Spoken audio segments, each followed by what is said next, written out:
Good morning, all, and welcome to a week. If I could say what type of week it's gonna be, I would say that type of week. I think I'm John Aderola, nothing works, except hopefully our co-host, Francesca Fiorentini. She's got a great track record. How's it going, Francesca? Shutting down. No, I need you. Happy Monday, everybody.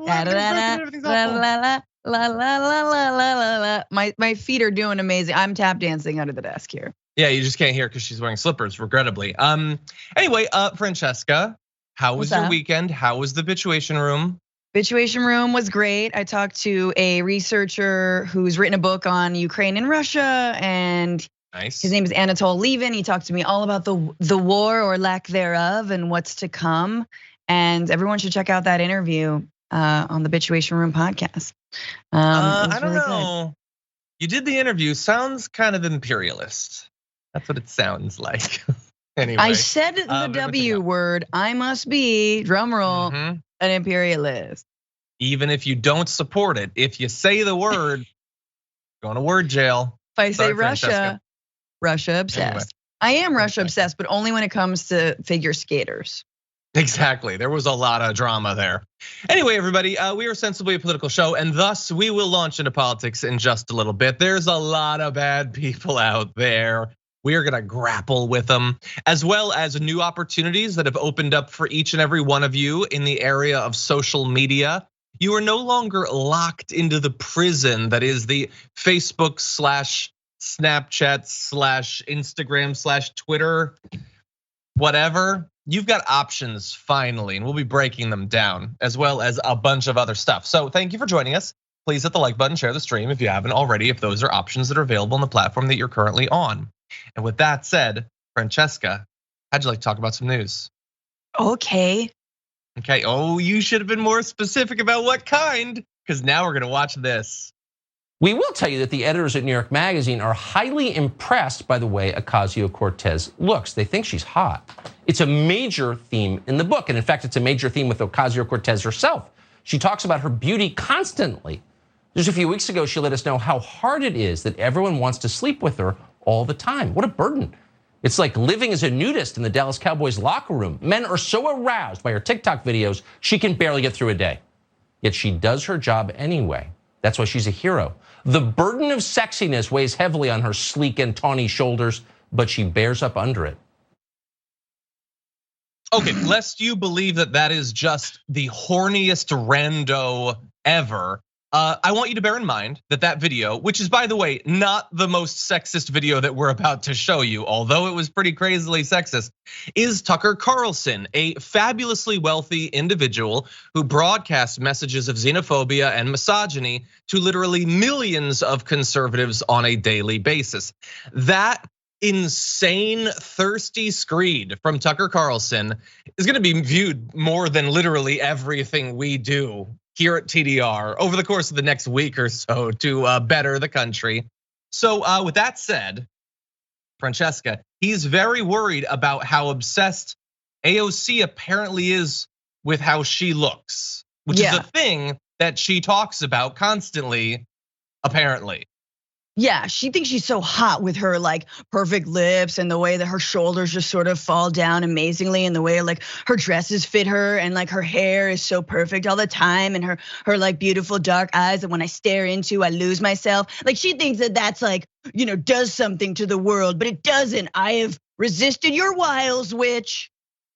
Like this is what it is. He actually he is going to weigh her next to a duck to see which one floats and which one sinks. That's what it is. This is some Salem witch trial style horniness.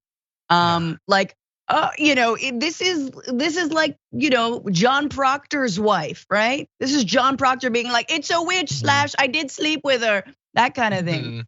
Yeah. Or at least I wanted to. He just thinks that she's too obsessed with her looks. He's not obsessed with it. Now, it's true that he can't stand up right now, but it's not about that. It's about something else. He just doesn't want to stand up right now, that's all. But anyway, she's obsessed. But by the way, his reference there, yeah, that's what I was talking about. The reference that he made there was when about a month ago, she said that the right is insane and constantly sexualizes her. which he turned into she's obsessed with her looks during a like 6 straight minute monologue about how hot she is, proving her wrong about how obsessed the right is about her looks.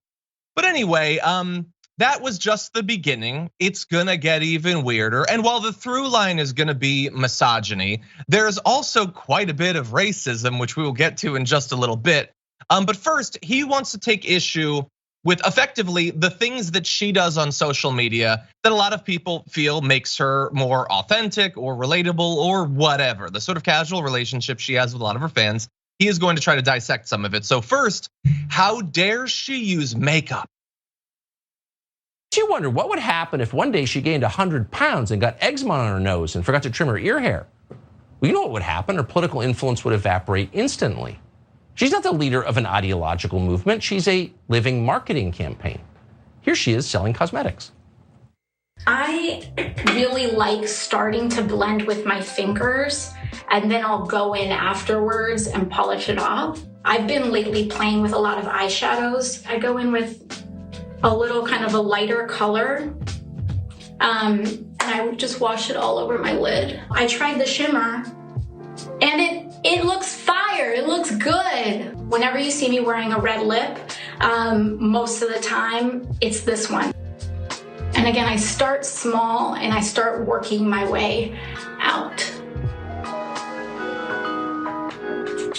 Voila. So makeup is a process. You start small and then you work your way out, concentric circles. That's the way she uses cosmetics. And we have to admit, she seems pretty good at it. Painting her own face may be her one real skill, but something useful, it's a different story.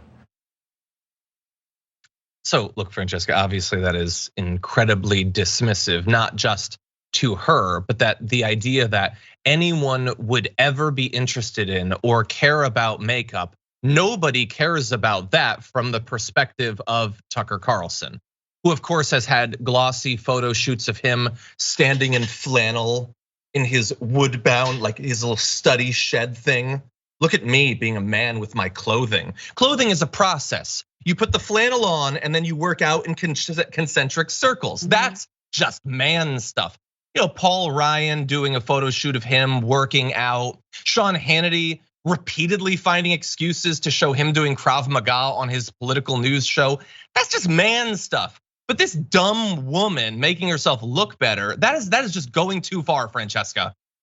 Yeah, it's like, we would never here at this network at Fox News require that our female hosts wear 7 pounds, literally 7 pounds of makeup, and it be applied starting at 4 in the morning when they have a noon hit. That would never be us. We would never say, make your eyelashes look 3 times more strippery. My God, like oh my God, sleeves in the Fox newsroom. It is actually illegal. I'm pretty sure it's illegal. Like, I'm sure this is the same guy, and AOC will talk about this, who has absolutely made fun of his female coworkers in the office for looking tired, for needing a little bit more makeup, for, and come on, their God is a bronzer king. How are we forgetting? It is a process. That Donald Trump loves the contour. And then you work out in concentric circles. Don't get too close to the eye. You wanna have that grub-like circle, which is also fire. Yeah, 100%. It's the gold, like sleepless goldfish, as I once called it, sort of like, the raw, like weenus right here. Imagine a weenus, but here. And then you work out from there to tuck in the gobbler. I think, God. So, by the way, on top of all of the other awfulness here, some of you out there, perhaps some women might have sort of landed on, wait a second, isn't there a little bit of an inconsistency in what he's saying? Because he's saying, how dare she wear makeup? How dare she both describe to her female fans how she does this, because it's a thing that they're genuinely interested in. How dare she do that to herself? But he also just finished saying, if she wasn't hot, I wouldn't give a damn about what she thinks about literally anything. Doesn't that seem like a bit of a catch-22? You're not supposed to care about your looks at all, but conservatives also believe that you have no value whatsoever except for your looks. So is that an accident? Is he being is he making a mistake there? No, That catch-22 is supposed to exist. You are supposed to be damned for the things they demand that you do. That is 100% clear. By the way, like how much makeup is he wearing? Literally right there as he's saying that. Oh yeah. How much foundation is caking his pasty face?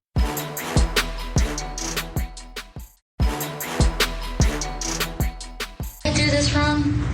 Boom! I did it. Obviously, there are a lot of self-involved people in politics, all of them, pretty much. But it takes a special kind of narcissist to imagine that the world desperately wants to see you bull together a particle board coffee table. I'm alone today, Ocasio-Cortez says pointedly at the camera.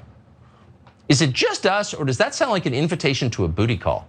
Maybe one step from what are you wearing? Yeah, no, it's just you. It is just him. Like, come on. This is madness. Like, this is, I'm not saying that there aren't a lot of other people who make content like this. That's all the right has done for 2 years. And a bunch of these people that used to be on the left, but now the thing that makes them more left than the left is that they agree with the right constantly. They're just as obsessed with every single thing that AOC says and does. And they've made their entire career that sort of thing. But this is a multi-millionaire heir doing a mainstream media broadcast. But the fact that some people found it interesting that, hey, she has to assemble her furniture just like us. And he did a full thing about it and then implied that she was via social media trying to get random people to have sex with her. Yeah. You know how like there's every time a man ever agrees with a woman online, they're called a simp, right? Like, oh yeah, you're a simp. That's just a simp. No. You guys know who you are. They're Tucker Carlson. Real simps are people who are obsessed in a negative and misogynist way with women who are strong, outspoken, who have leadership qualities, who are in places of power, who speak their mind. Like that is what a simp is someone who's like just so obsessed with them. You're the one who is obsessed. The right is obsessed. The left, we're obsessed with her policies. We're obsessed with the way she fights for them. We're obsessed because she's saying stuff we've never heard politicians ever say before. Her and many other members of the squad, and thank God some new Congress people, right? But it's like if a pickup artist, like did he just read a pickup artistry book? Did he just sort of like read a bunch of YouTube videos and like, oh, you gotta nag them, you make fun of them, and then they'll love you. Yeah, debate me. Like it is. It's classic. It is just classic stuff, and it is all bait to try to. I mean, and look, I think she's responded to it. I don't know if she was right to respond to it. However, we'll get to that in a bit. Yeah, and we're gonna turn to the racism stuff in just a sec. But just briefly, look, here's the thing. It's as I've made clear, and I think it probably is objectively clear. It's really bizarre for effectively someone whose job is the same as like NBC News ostensibly to do an entire thing picking apart like this bizarrely specific stuff about AOC. That is obviously weird, but let's also be clear. I am not implying, I'm not under the illusion that any of it is honest or authentic. It's bizarre, but it's not bizarrely honest. He is doing this not because he is actually 100% obsessed with the stuff that he talks about, but he is revealing to us what he thinks his fans want. So asking the question, what is the right in 2022, I think is an interesting question, and we can and do debate it. Asking the question, what does Tucker Carlson think the right is in 2022, I think is perhaps even more interesting. What does he think the right wing base that he has want? What they want is obsession with the looks of opposition figures and the most disgusting misogynistic takedowns. Like he's mocking her for caring about her appearance or thinking that others might, or knowing that women have these insane standards put on them, so they have to be experts at makeup. The weird misogynistic fantasy that all of this is just totally they're making up all of this when people like him don't push any woman who isn't 100% done up out of the public square. Yeah, like that is also pushing right-wing women out. Is he acting like he believes there is a single woman who watches his show? Is he doing his programming as one would if he thought or cared if a woman ever watched his content? No, it is for 70-year-old conservative misogynists. That is what all of this is designed for. And he is incredibly popular. So clearly he's onto something. Yeah, I mean, I want to say a little bit more, but politically, I think we often, because folks on the left are generally feminists, and this seems like it goes without saying that we support women's equality, that we understand a woman can do what she wants, Misogyny has an incredible amount of political cachet on the right. Look at the ways that Donald Trump was able to tap in to the sort of backwash of the internet that began with Gamergate. I mean, let's be honest. The Gamergate women who were attacked were blowing the whistle on the same elements of the internet that were trolling them, that were then going on to support Donald Trump and other white supremacists online. There is a through line between that and eventually Donald Trump's election. So he is very smart with what he's doing. It seems thirsty, it's really stupid, but at the same time, he is grooming his audience for his eventual run at some kind of presidential office or some kind of the highest office in the land. But like, he is exactly doing that. He knows what works, he knows his audience, and he knows that anger at a woman being attractive and why won't she sleep with me? Like that is actually, sad to say, guys, there is a lot of anger on the internet around that specifically. And if you can tap into it and make it seem political, then you're winning. Yeah, it's also the answer to other questions about like, supposedly if someone had identified as like a socialist or something, had pretended to be a feminist in the past, why would you suddenly make your entire career about attacking people like AOC? Well, because you understand that the same sort of people who will spend a lot of time watching Tucker Carlson, maybe they'll watch some of your stuff if you attack the same people. It's monetizing hate, that's all it is.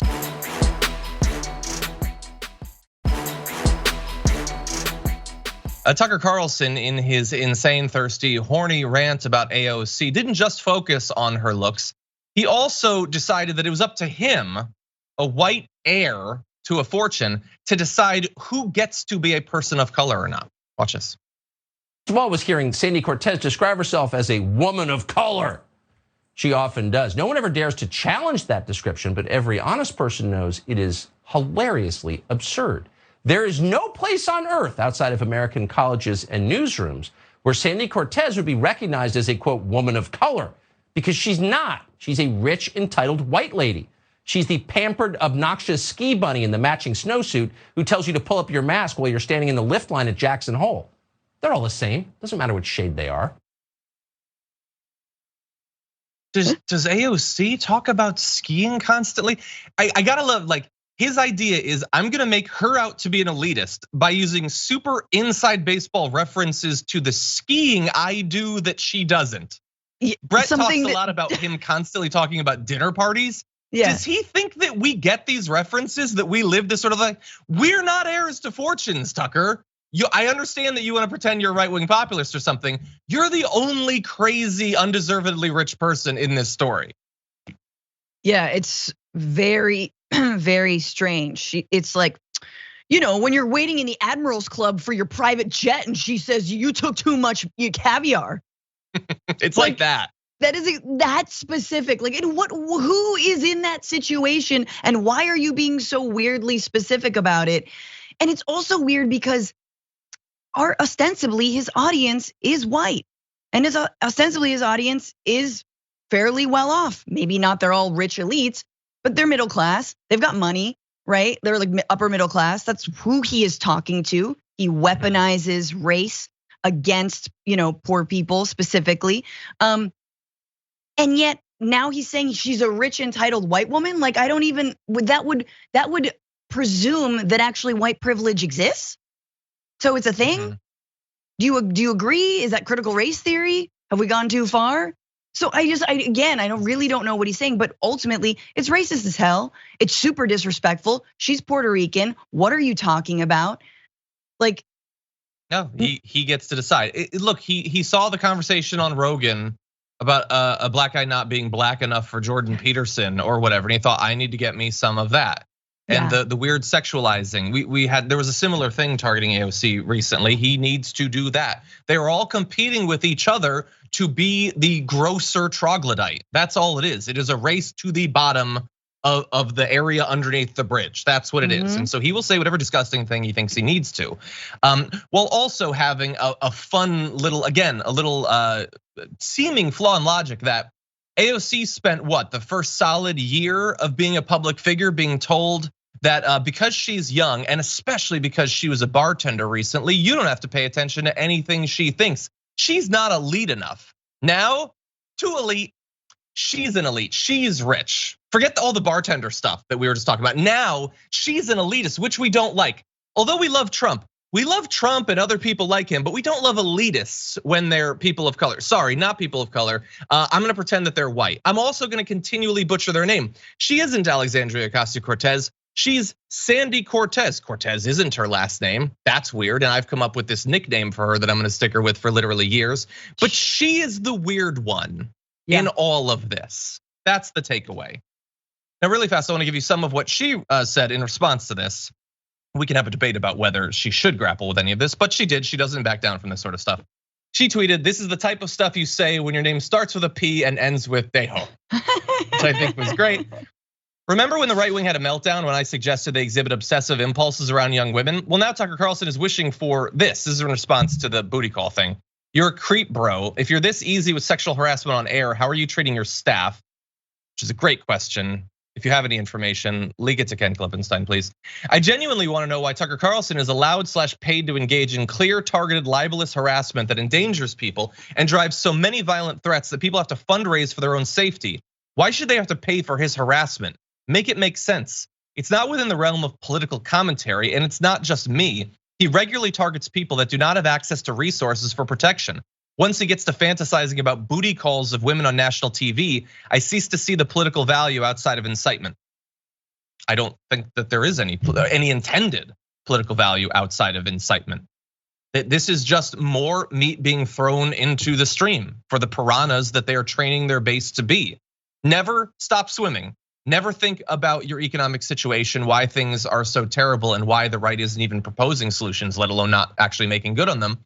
No, attack AOC, and then transgender students, and then some black author, I guess, and then teachers at the local level, and then Fauci, and that just attack constantly. Never think about the state of your life and why it's not improving. Any final thoughts? I mean, I have a lot of final thoughts. I know we have to keep going, but let's just be honest.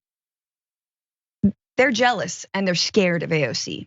And part of the reason that they are is because she's incredibly personable, she is attractive, and she does make you feel like she's an ordinary person.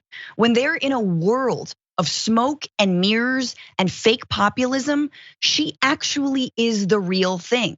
Now, that's just the package, but it's even double whammy. The fact that she talks about a Green New Deal, the fact that she's asking for Congress people to not trade in stock. The fact that she is on the forefront, politically on the forefront in pulling the party left, pulling her voters left, right? That is what scares them more than anything. She is a force to be reckoned with, and they have to knock her down no matter what. And whereas Ilhan Omar or Rashida Tlaib, they're Muslim, okay, that's easy, we can go after that.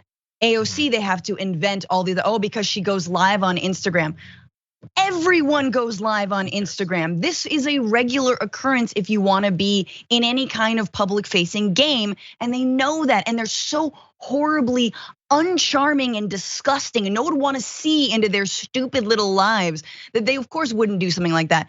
And again, guys, Fox News, we don't need to imagine how they treat their staff. Roger Ailes stalking and harassing Gretchen Carlson, right? We've got Bill O'Reilly no longer has a job because he would call his coworkers and sexually harass them time and time and time again. And who knows the things that are currently happening. It is toxic. And for me, I'm just like, where are the Republican women at? You got to get on board. You need to do your job. You need to actually break off. You don't have to agree with the left. You don't have to agree with progressive politics. I don't care. but you need to wake the hell up because you've got a responsibility here, and not being sexually harassed or targeted for misogynistic reasons. That's number one. Stand up for your goddamn selves. You should, and when you do, you should be supported. There is a financial cost to it. Andrea Tantaros raised, issues with how she was treated there. Has she appeared in public since then? Right. Like her career was done as soon as she raised concerns about the sexual harassment, that sort of thing. So it's awful. It's awful. And you're totally right in how they try to take down these people. I mean, the good news is that hopefully they will have even more that they're gonna have to grapple with. What are they gonna be saying about Nina Turner when she's on the House floor giving fiery speeches? Jessica Cisneros. Like, just let's give them an army that they have to go up against. Yes. Anyway, with all that said, we are going to take our first break. When we come back, another person in the Epstein orbit found dead. We'll grapple with that after this.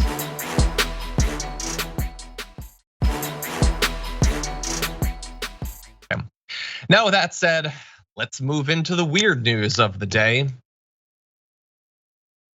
There has been another apparent alleged suicide in the circle of Epstein and all of that. We're talking, of course, about Jean-Luc Brunel. You might have seen over the weekend, a 75-year-old who was found hanging overnight in his cell in a prison in southern Paris, according to a French official.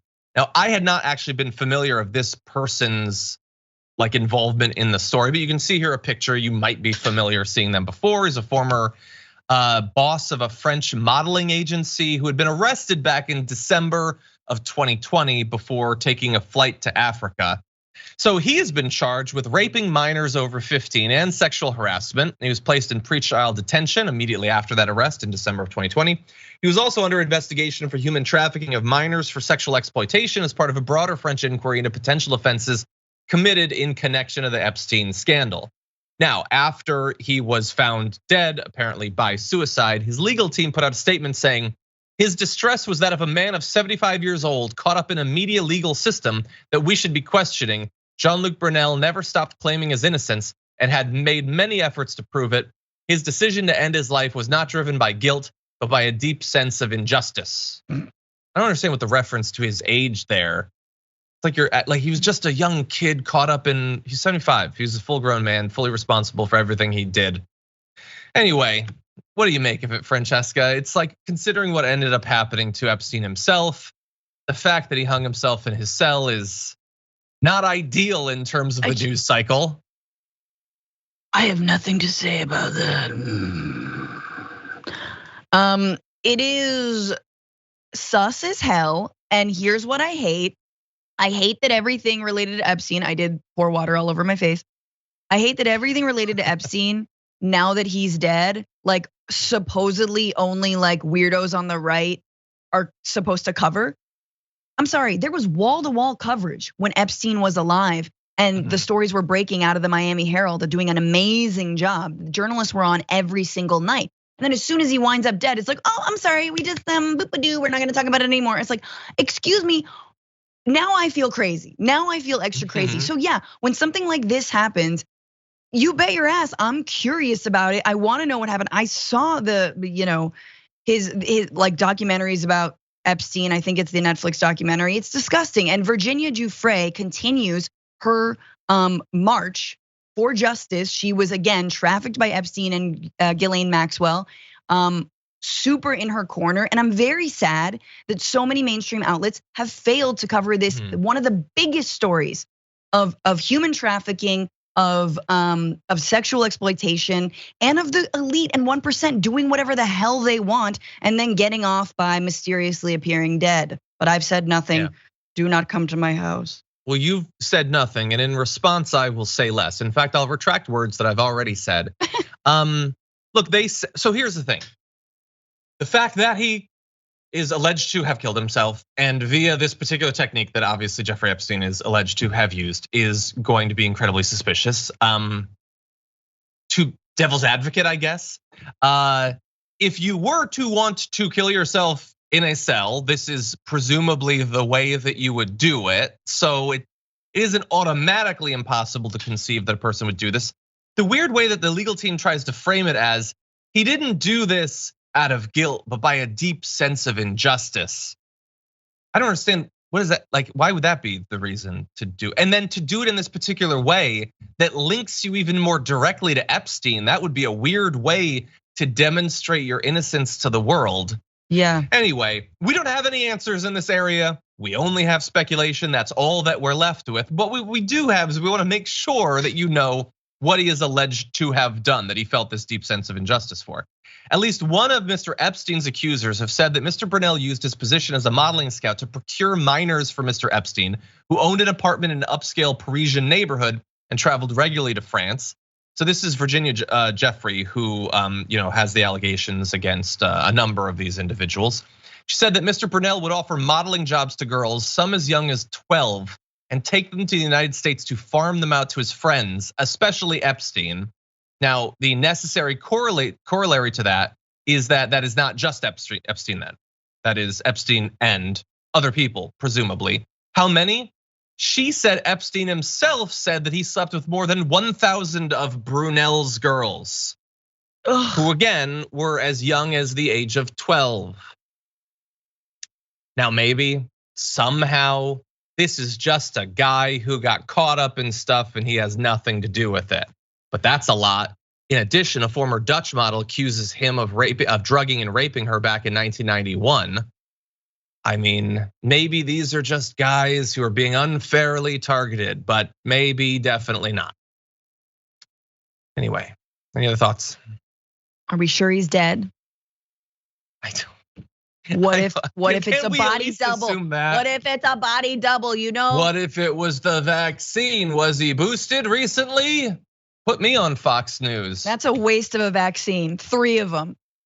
Yeah, by the way, quick reminder of some of the other news in this area, because Francesca was saying we need to make sure that people know about what's going on. This week, Prince Andrew, second son of Queen Elizabeth II, settled a lawsuit brought by, let's see, I am being told that it's Giuffre. Yeah, Virginia I apologize Giuffre. for the mispronunciation there. Who accused the British royal of raping her when she was a teenager. Also, just a couple of months ago, Ghislaine Maxwell, who, please, Sophie, tell me how I mispronounced that.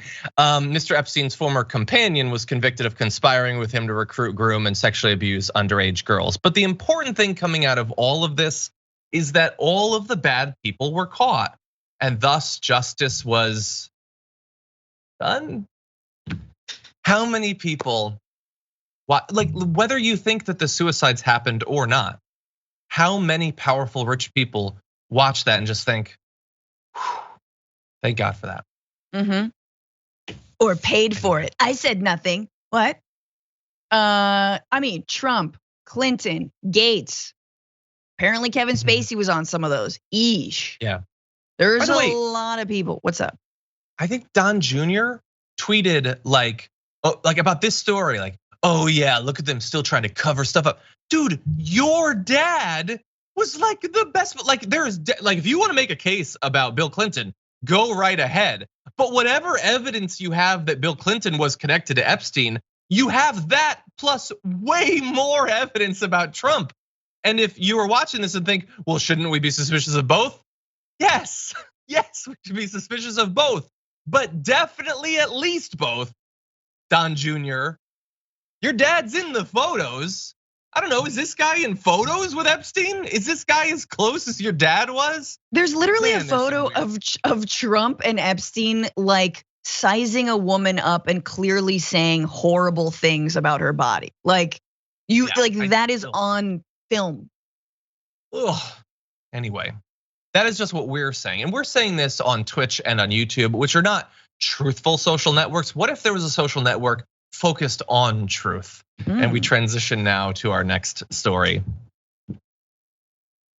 To some extent, Truth Social is here. The Donald Trump-backed social media network, which is supposed to be a free speech with a big asterisk haven for right-wingers who were not satisfied with Gab and Getter and Parler and all of those other places that have already done this exact same thing. You can now try to sign up for Truth Social. It probably won't work, but you can try. Last night, late, there was an update posted to their website saying an issue was under investigation that will be the first of many issues that will eventually be up for investigation, because your identity will likely be stolen. Your information will be sold to like chain email groups and things like that. Just wait. So they had a big outage for like 8 hours. And then apparently, because of the great success, and maybe this is true, maybe so many people were trying to sign on to it that there's a wait list. They're saying there's all this demand. So some journalists, including an insider, tried to sign up, and this is what they saw. There was a wait list to sign up for it. And so other people tried to download it and it kept failing. Bear in mind, after jumping through all of these hoops, what do you get? You get, as you'll see in this comparison, the most obvious copy of Twitter ever, but one where you can once again listen to the truths from Donald Trump. Ooh, red check mark. Got him. It's better. Truth. You're number 157,000 in line for the truth. Until then, keep spouting lies. Like it's very, it's not fair. As a comic, this is not fair. You cannot just be a full satirical, self-containing idiot the way that Trump is and all of Trumpism is. Launching a website, a social media site called Truth. This is every SNL sketch. It is not fair for those of us. Unjokeable. It's unjokeable.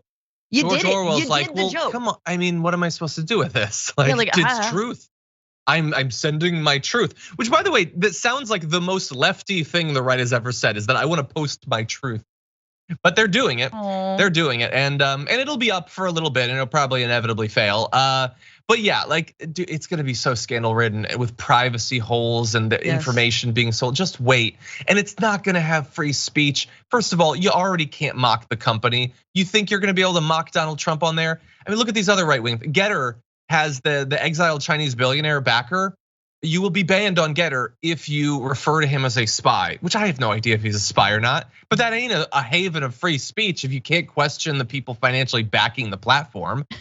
What would they think if Twitter did that? If you criticized whoever it is in charge of Twitter these days, at Jack, you'd be banned. They'd be cool with that. That's totally fine. That's free speech, baby. Ridiculous. Anyway. Oh, by the way, in addition to copying like the whole Twitter thing, look at this. Someone noted that even their logo clearly is taken from a British fleet telematics and fuel efficiency company that has used it since at least 2019. So good. It's so perfect. They're gonna be sued. By the way, that company, Trailer, is now seeking legal advice to understand next steps and options available to protect our brand. So they're likely to be sued by this French or British trailer company. I thought they were for the truckers and the trailers, but apparently not.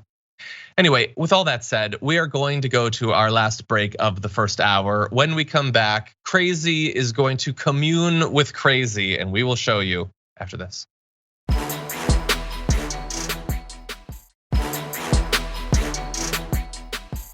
Okay, in advance of this story, I want to be very clear that I like and appreciate and value our audience. You're gonna question that 5 or so seconds into this video, if not earlier. But there is a point to be made here, so hold on to your butts.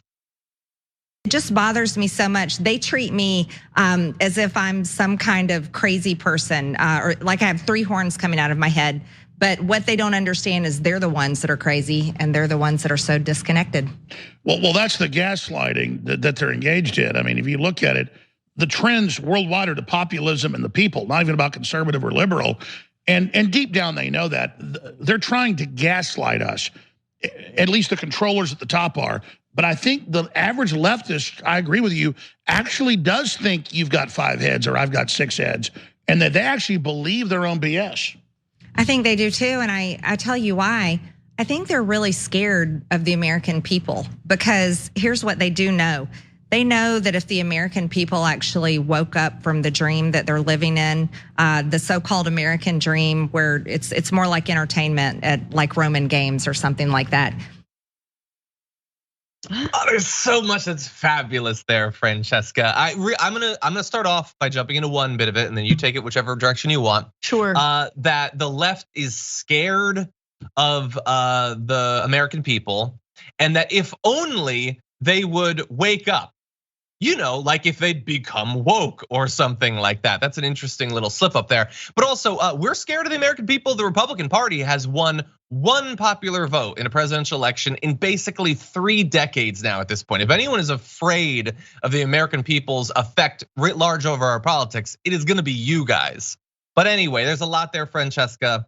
What'd you think? That's a great point. 100%. And sorry, I just want to double down on that, because don't ever forget that all the voting restrictions are because Republicans are scared as hell of people actually exercising their right to vote. And they're scared that, yes, sure, it was Biden that we all came out en masse for, but they really don't want a repeat of 2020, as disheartened as we will be. And we are with the failures of the Biden administration. I just want to put that out there. And now let's talk about whatever is happening in like Slimer's deep bowels there, as they're just. It was very green. It was so green, so much slime. There's a Green New Deal up in there. It really is. And look, Alex Jones says we think he's got 6 heads. I mean, to be fair, dude, your head has increased 6-fold since you started doing this. Look at that thing. The Grinch's heart. It is so large, yes. If only it were his heart. But the thing is, it's about 6 of our normal heads could fit into that. It's all the swelling that happens from whatever supplements that are not approved by anybody, not even yourself. Yeah. You grind up monkey bones and you drink it as a broth. That's how it works, actually. And your head just expands. I think Charlie Kirk actually drinks some.